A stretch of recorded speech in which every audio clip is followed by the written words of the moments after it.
今年流行的时尚界穿搭，学会打结法，让您穿衣不单调，提升气质显高级。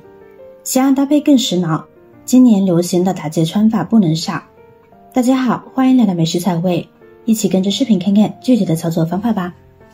换季了，卫衣毛衣通通都搬出来了，很多小姐姐都在困扰，怎么样才能让简单的单品看起来并不简单呢？卫衣穿起来，这两根绳子总是甩来甩去，两根长长的拖着确实不美观。而打结作为一种新兴的元素和时尚设计，现如今呢已经融入到很多爱美的时尚达人的生活中，不光是为了美观，而是为了安全。就比如小孩子每天的穿着，他们的玩耍肆意妄为，根本就不会顾及这些。对于小孩玩滑梯和衣服绳子的安全事故，相信大家都有所耳闻，所以学会打结法是很有必要的。那么我们就赶紧看看方法一是怎么样的吧。这个结就叫琵琶结，古香古色又漂亮。现在来看具体手法，我们把绳子从下往上绕过手指打个圈，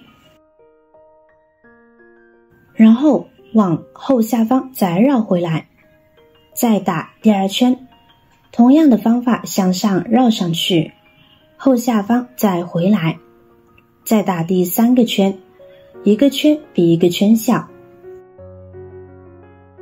最后一圈缠绕结束后，大家注意看，最后的这个小圈的中间有一个小孔，所以呢，我们就把绳子绕回来后，从中间的这个小孔呢往下穿出，然后拉紧，整理整理，一个琵琶结就打好了。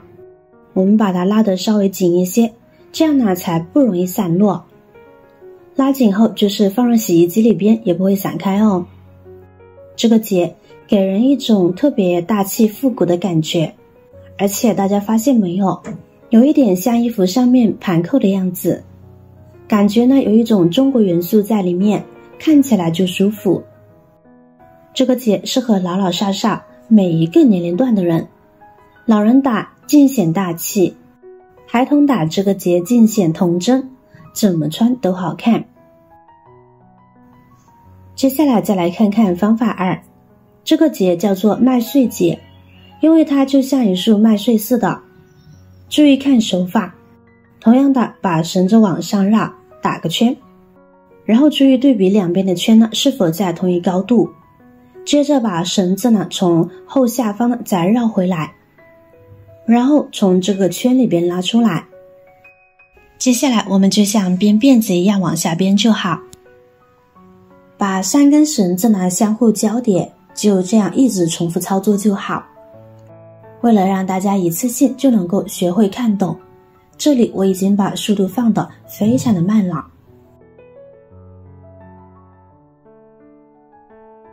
最后这里我们把圈编过来后，把绳头穿过这个圈呢就好啦，拉紧整理整理，一个小麦穗结就打好了。这是一种既美观又大方的技法。以前每次穿卫衣，前面的绳子有的时候太长或者是太短，看起来都不太好看，或者是有一点点太凌乱。今天学会这个打结法，让这个绳子看起来非常的大气，而且也非常的整洁。接下来我们来看看方法三，双蝴蝶结技法。这里先跟大家说个前提，如果您的绳子短，那么2根手指就够用了。那如果绳子非常的长，那么我们的手指呢可以用到3根或者是4根。然后呢把绳子呢从下方呢往上绕2圈，再从指缝穿回去拉出来，绕一圈呢，然后从2根绳子的中间处拉过来，穿过来，再拉紧，慢慢把手指放出来，一边放一边整理，最后收紧，再整理整理。一个双蝴蝶结技法就打好了，是不是非常的漂亮呢？不仅两边变短了，而且样子看起来也更加的好看了。而且也不用担心它会在胸前甩来甩去的了，小女生呢就特别适合这种技法。方法4，绕圈圈法。裙帽绳适当的长度往上折，并用剩下的部分往下绕圈圈。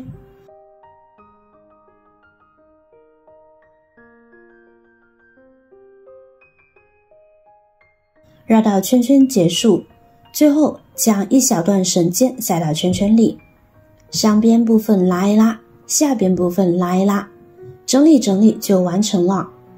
这个方法也是非常的简单的，而且非常的好上手，手残党呢也能够轻松胜任，而且看起来成品是非常的好看，简约大方，日常百搭系列。这个方法用来系裤子绳头都非常的适合。方法4，樱花系法。如果您觉得单蝴蝶结系法、双蝴蝶结系法都不够，就试试这个方法吧。我们在双蝴蝶结的系法上再多绕一个圈，然后尾部从中间穿过这个结就可以啦。好看又好玩，萌妹子必备。毕竟樱花系法，听到这个名字就已经心动了，有没有？简直少女心满满呀！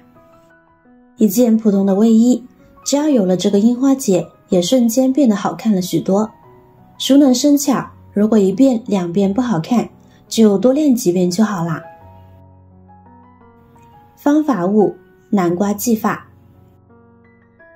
让绳子在无名指上绕一个圈，往上打圈啊。然后呢，我们再将绳头处在绳子的上面不停地绕圈。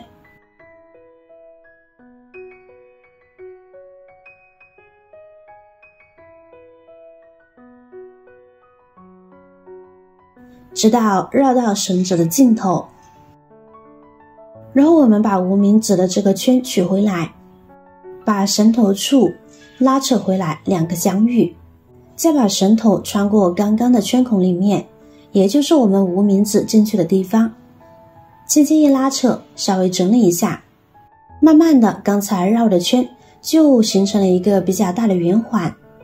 这个时候呢，再将绳头处穿进来，往下拉一拉，如此简单的南瓜结就做好了。像这个方式闭着眼睛都能学会哦，所以卫衣绳子不要再瞎绑了，这样打结时尚又整洁，春花都看了眼红。各种方法尽显大气和可爱，学会以后你也可盐可甜。您喜欢哪一种方式呢？有需要时就动手试一试吧，效果绝对会让你满意哦。学会记得把它分享给您的家人和朋友。如果您有更好的建议好方法，欢迎在下方留言哦。您的留言和分享可以帮助到更多有需求的人哦。点击我的视频头像，还可以观看更多的美食和生活技巧。每天呢都会分享不同的精彩视频，别忘了关注我哟。感谢您的支持，我是瑶瑶，我们下期再见啦。